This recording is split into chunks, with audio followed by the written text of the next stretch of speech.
It all came right for Wednesday. If you think this is good, wait till you see the goal. Rotherham's most famous fan reminds them what a winner's medal looks like. They got the message.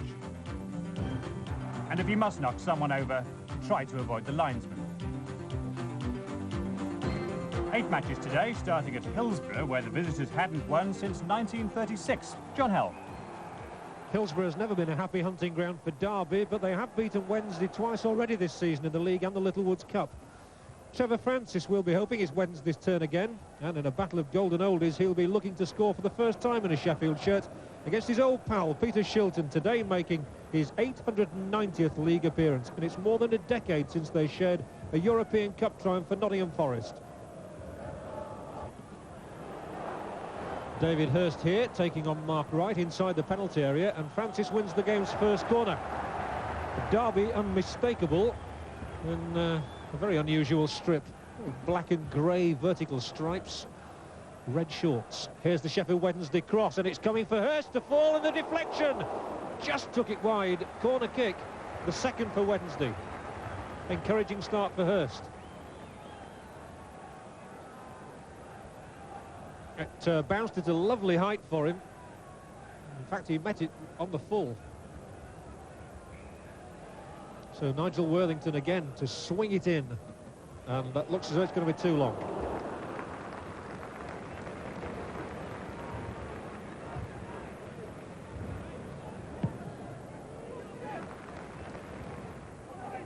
Oh, and that's a fortunate one for Harford. It clattered, and Saunders there, just over the bar. The first time that Derby have threatened at all, and Dean Saunders, their top scorer with 20, could well have made it 21.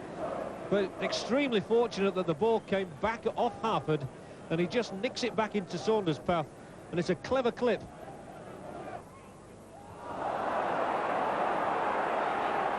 Sheridan takes it back from Atkinson, returns the compliment, and Atkinson tries his luck! That was one of the best shots I think I've ever seen. What a fantastic effort that was from Daly and Atkinson. And Francis keeps the momentum going. A good ball back, and they're in trouble. Hurst let it run through his legs. Williams turns it back, and it's all cool and composed again. The ball in Shilton's hands. But just look at this for a shot from Atkinson. He'd no time at all in which to think about it. It went like a bullet past Shilton's right hand, and like a bullet past him on the way out.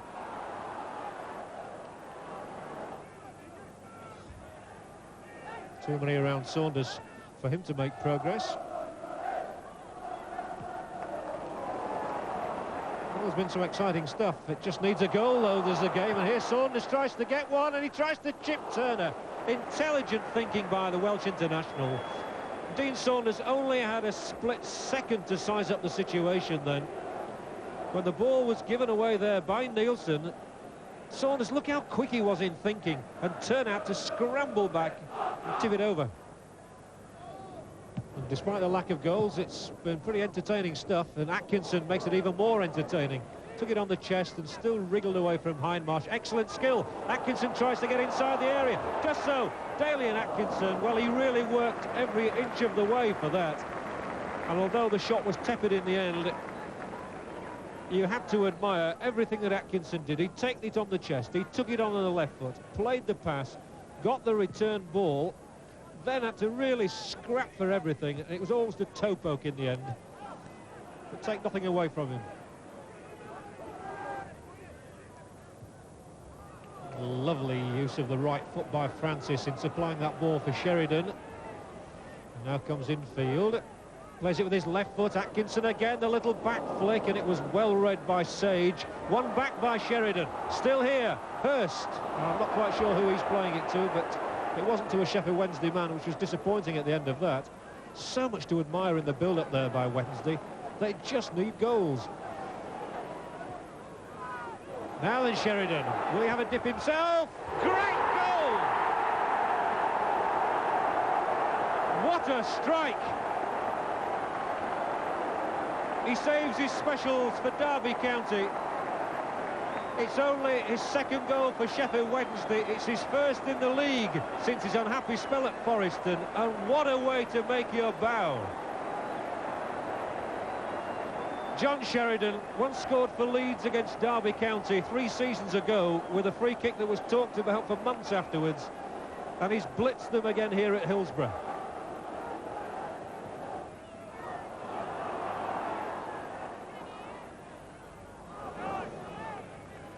Sheridan going round in circles, but eventually finding Palmer with a good ball. Atkinson, and Atkinson! What a good save from Shilton.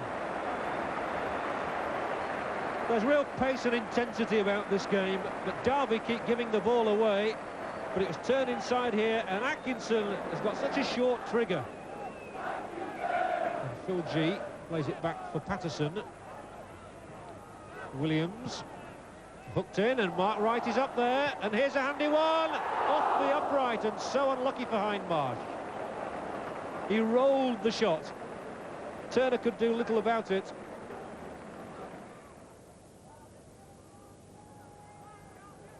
Sheridan always looking for the ball to take it on, wants to be the architect, and lays a lovely pass into the path of Worthington. A hard-driven cross, corner off Mark Wright. Well, I've said at the start, Derby don't usually enjoy playing here at Hillsborough, and I don't think they're enjoying this as Sheridan tries to turn the screw again. Lays it on for Shirtliff. Shirtliff shot! Shilton clings on.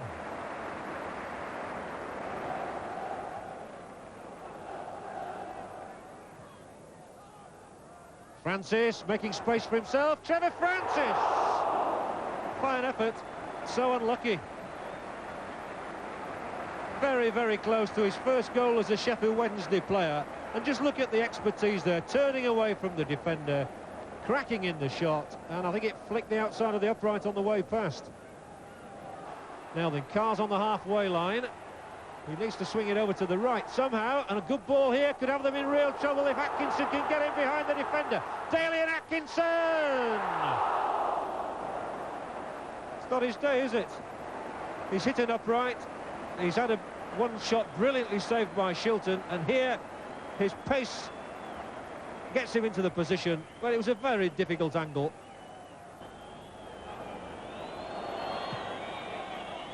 And that is it.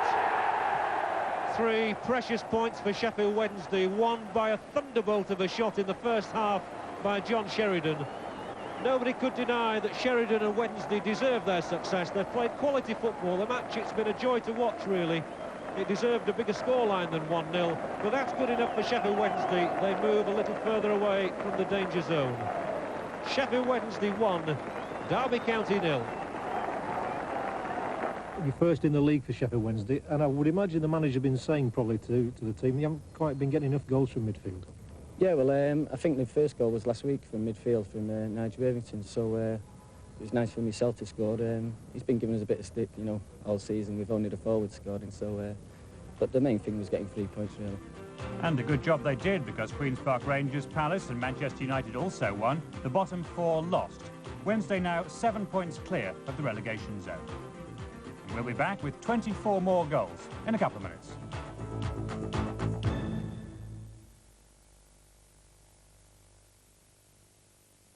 We know for certain that HIV, the virus which causes AIDS, is spread by sexual intercourse from man to man, from man to woman, and from woman to man.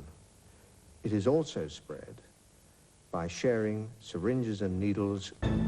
Welcome back to Valley Parade. Neil Woods made his Bradford City debut after moving from Ipswich, and the home team had plenty of possession. But Sheffield United had more confidence and better efforts on goal. Colin Hill foiled by Paul Tomlinson, playing against his old club. The only goal of the first half did have an element of luck about it. The clearance here rebounding off Brian Deane, and 19-year-old Dane Whitehouse scored his first ever league goal. Carl Bradshaw made United second 7 minutes after the break, slack marking in the Bradford defence, and if you give Deane this much space, this is what happens. The goal did sting Bradford into action, and 2 minutes later, McCall's cross. Leonard's shot comes off Booker, and the substitute Adcock squeezes the ball in with his first kick. But United stretched their lead to 2 again within 5 minutes. Tomlinson saved brilliantly from Deane, but Stancliffe is on hand with his first league goal of the season. Adcock was looking lively as substitute, and from his cross, Alan Davis didn't quite get the power he'd have wanted. Tracy makes his first serious save of the match. His other one came 3 minutes from time. Sinnott's cross, nodded on by Leonard, a crisp half volley from Brian Mitchell. The last word, though, went to Sheffield United. Gannon crowning a fine match with this tackle and defence-splitting pass, sending Tony Ugana away. Watch the tackle from Evans, follows through as the ball goes in. The result is a serious ankle injury, which makes Tony Ugana doubtful for tomorrow night's Cup replay against Barnsley. The final score, Bradford 1, Sheffield United 4. It's Hull's home form that's given them the wind up this season, and former manager Brian Horton was aiming to inflict further torture with Oxford. John Durnin almost did that, rapping a shot against the upright. Oxford had won their last 3 away games in the league, and it was easy at times to see why. The next chance falls to Mark Steen, and that caused a flutter in Hull hearts. Hull's first warning shot comes after a cross from Wayne Jacobs. Goalkeeper Key almost unlocked his own goal, but Gareth Roberts is still looking for his first goal of the season. The Oxford keeper's next act was more impressive. Dave Bamber hasn't had the best of luck since his move from Stoke. The keeper made sure his luck was out again. Only 4 minutes of the second half had gone when Hull bagged their winner. Atkinson's corner. Headed on by Richard Jobson, and Andy Payton is the man to pounce. A precious goal indeed. And Payton really should have guaranteed victory in the second half. But his control really at fault here. He takes the ball on towards the edge of the area, but there he lost it. And really Key's handling outside the area only added to the anguish. There was one last thrust from Oxford, the long ball, giving Durnin his chance. But Ian Hesford quick enough to frustrate him, and Hull go on to their third home victory of the season. Hull 1, Oxford 0. Barnsley had a torrid time in front of almost 19,000 at Newcastle. Brock's corner, Taggart and Tyler get in the goalkeeper's way. Anderson puts Newcastle in front on 12 minutes. Only Swindon have scored more goals at home than Newcastle, and the Magpies increased their lead when Roy Aitken found space for a cross, and Scott found even more space at the far post. The arrival of Aitken from Celtic has put Newcastle's promotion drive back on the rails, and he got on the end of McGee's superb through ball to make it 3-0 after 34 minutes, his first goal for the club. But Barnsley scored an even better one, and Steve Agnew did it all on his own. Just watch this.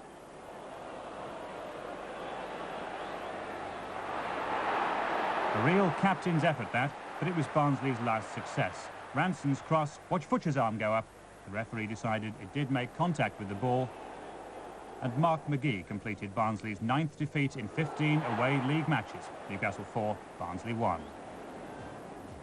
Barnsley joined among the losers by Bradford and Leeds, who went down to a first-half goal at Watford. They don't allow cameras in, by the way. Hull and Sheffield United are only winners. And what a good day it was for United, narrowing Leeds' lead to just a point. They also have a game in hand, and their goal difference is now only 2 behind Leeds, who are at home to Port Vale in midweek. At the bottom, Bradford and Barnsley are in real trouble now, 4 points behind the next 3, including Hull City. In midweek, Bradford are at Swindon and Hull at Newcastle. Rotherham look like the region's best bet in Division 3, and Bobby Williamson's coming back to form at the right time. Apart from a penalty, his 21st of the season, his first since November the 11th. Des Hazel has been recalled. He was in the thick of things, and along with Billy Russell, set up a chance for Sean Gota, who should have soon been celebrating his full debut with a goal. The shot was too weak. Well, Brentford are the form team of the country, 7 wins in 9 games. May couldn't convert Holdsworth's pass. Lively stuff, though, and Scott drives one against the crossbar.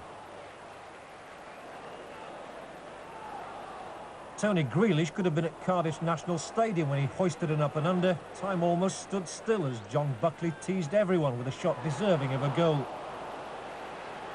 Rotherham's #1 fan and the town's superstar, Peter Elliott, was given a hero's reception at half-time. The world record holder and 7-year-old Alexa Harrison will be hoping the footballers are joining them in another lap of honour at the end of the season. They'll certainly have enjoyed Rotherham's second goal. Watch Williamson really hustle Millen into an underhit back pass. And then the Bermudan international Gota gets his debut goal after all. Read about it in the Bermuda Bugle tomorrow. Well, Brentford weren't quite out for the count. Mayhem in the Rotherham penalty area. And Gary Blissett able to find a way through for his third goal of the week. And Brentford's trip north became a double disaster when Goodwin's pace enticed Keith Jones into the sort of tackle that referees always disapprove of. Jones couldn't believe it, but it was a red card for him. A red letter day, though, for Rotherham. Rotherham 2, Brentford 1. Rotherham's success countered by defeats for Mansfield and Huddersfield. Mansfield hammered at Birmingham. Huddersfield's promotion hopes doused by a late Crewe goal at Leeds Road. So it's Rotherham who figure highest on our caption, 5 points behind the leaders, but don't rule out Huddersfield yet. They're still well in touch with the promotion pack, and they have games in hand on 3 of the clubs above them. Mansfield's defeat not too damaging, only Blackpool of the 5 clubs below them won. In Division 4, Grimsby were looking to continue their impressive march up the table at home to Doncaster and thought they might have had a penalty when Styles barged over Cockerell. The referee obviously thought the appeal was a joke. Doncaster were trying to end a run of 4 away league defeats and thought they'd scored when Sherwood drops the ball and Muir's shot crosses the line. The referee gave a foul on the goalkeeper, and that looked a little bit harsh on Doncaster. The first goal, 42 minutes, Cockerell's head on, and Tony Rees celebrates his return from an ankle injury with his 9th goal of the season. Also back from injury was Doncaster's Colin Douglas, who plays the ball straight into the path of Childs. He's brought down with this challenge by Ashurst, and although he ended up in the penalty area, the foul started outside, the referee correctly giving a free kick rather than a penalty, and also taking the name of Ashurst. And poetic justice was inflicted by Dave Gilbert, who incidentally came as close as anyone to a goal when these teams drew 0-0 at Doncaster in January. If Grimsby thought they had the match won at this point, those thoughts proved a little bit premature. Kevin Noteman causing trouble down the left, and the ball is headed down by Muir for David Jones, back from suspension and scoring on his return. Grimsby decided desperate measures were called for. They brought on the super sub, Keith Alexander, who has so frequently recently scored vital goals in the number 12 shirt. The nearest he got to a goal was a penalty appeal turned down for this foul by his fellow substitute Brocky. It wasn't given. The final score, Grimsby 2, Doncaster Rovers 1. Scarborough haven't had their shooting boots on very often, but Adrian Mayer in the very first minute showed his power, his first ever goal. Well, next to let fly is John McDonald, with equal success. And before the break, Paul Dobson had shown the composure of a real striker in form. And this is his 3rd goal in 2 games. Burnley seemed out for the count, but Ron Futcher has done the rounds and scored a goal or 2. Here's another for the collection. Quarter of an hour later, the former Bradford City man was on hand again, showing a different quality and really setting the shapes at Scarborough. 3-0, 3-1, now it's 3-2. But the nerves were settled by, of all people, Georgia Garney, who just happens to be on loan to Scarborough after a fallout at Burnley. Garney's header making it 4-2. And the same player in the headlines again after an impersonation of Breland against Hunnigan. So Garney sent off and really marring his day. But it was a winning day. Scarborough 4, Burnley 2. The Halifax-Scunthorpe match proved unforgettable, at least for the linesman. Paul Smalley says, "Sorry, old chap." Nick Richardson applauds him up. It was Halifax who earned most of the applause in the first half. Mitch Cook here heading back across goal, and Tony Fife against the bar. They had a second effort against the bar. Cook's throw-in gets it back from Richardson. And the captain's cross caught by the wind. And Paul Musselwhite very relieved to see the ball hit the bar and not the back of the net. Into the second half, Derek Hall has too much pace for the former Halifax man John Bramhall. And Nick Richardson was only inches away. But it's no lesson in football. The only chances that matter are the ones you put away. And from Flounders ball, Tony Dawes brings some reward for the Scunthorpe faithful among a crowd of 1,800. Hall set up one more chance for Halifax. A diving header here seemed a strange defensive decision. But from Richardson's shot, Musselwhite makes up for his early uncertainty, and it stays. Halifax 0, Scunthorpe 1. So it was a winning day for 5 of our 4th Division clubs. Lincoln hit 4, Chesterfield 5, both bests of the season. We also had a trio of losers though, and York's mini slump continued at the leaders Exeter. It's certainly going to be a stirring finale, with half the division nurturing hopes of being in the playoffs. Lincoln, Chesterfield and Grimsby have aspirations. Goal difference could be vital, and Chesterfield's recent spree could weigh heavily in their favour. Still no great worries at the other end. Scarborough's win rocketed them up 5 places. Doncaster's patchy season has taken on a darker shade, with 4 successive league defeats and no wins in 6. And that's it. If at first you don't succeed, keep shooting. We'll be back next week for more Goals on Sunday. Goodbye.